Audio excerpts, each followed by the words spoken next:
اعوذ باللہ من الشیطان الرجیم بسم اللہ الرحمن الرحیم۔ سورۃ القارعہ، یہ وہ انداز ہے الحاقہ ملحاقہ والا۔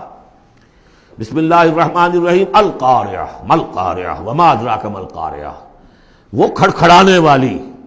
وہ کیا ہے وہ کھڑکھڑانے والی؟ قرع کہتے ہیں دروازے پر آ کر زور زور سے کچھ مکے مار رہا ہے دروازہ کھلوانے کے لیے، کسی نے سنا نہیں ہے مار رہا ہے، قارع قرع یہ ہے۔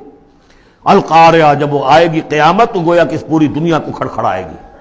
ملقارعہ وما ادراک ملقارعہ، یوم یکون الناس کالفراش المبثوث، جس دن انسان ایسے ہوں گے جیسے پتنگے ہوتے ہیں بکھرے ہوئے۔ وتکون الجبال کالعہن المنفوش، اور پہاڑ ایسے ہو جائیں گے جیسے روئی یا اون ہو دھنکی ہوئی۔ فاما من ثقلت موازینہ، تو پھر جن لوگوں کے نیکیوں کے پلڑے بھاری ہوں گے۔ اصل میں دو شکلیں ہیں میزان کی، ایک میزان ہوتی ہے ترازو جس کے دو پلڑے ہیں، ایک ہے سپرنگ بیلنس، وہ ایک ہی پلڑا ہے اس کے اندر، تو وہ تو اس کے اندر جو بھی سپرنگ ہے وہ بتاتا ہے کہ یہ اس کا وزن کتنا ہے۔ تو دو رائے ہیں، ایک تو یہ ہے کہ موازین سے مراد یہ کہ صرف نیکی کا وزن کیا جائے گا اور دیکھا جائے گا وہ ریکویزٹ لیول تک ہے یا نہیں، تو اس کی جو موزون ہے نیکیوں کے موازین وہ اگر بھاری ہے ایک معیار ہوگا، اور معیار بھی ہوگا ہر شخص کا انڈیویجول، لا نکلف اللہ نفسا الا وسعہا۔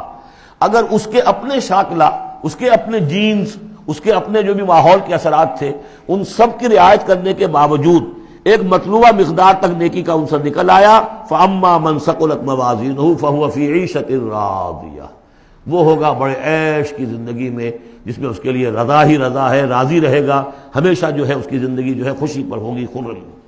واما من خفت موازینہ، جس کے وہ نیکیوں کے پلڑے جو ہے ہلکے ہوئے، فامہ ہاویہ، تو اس کا ٹھکانہ ہے ایک گڑھا۔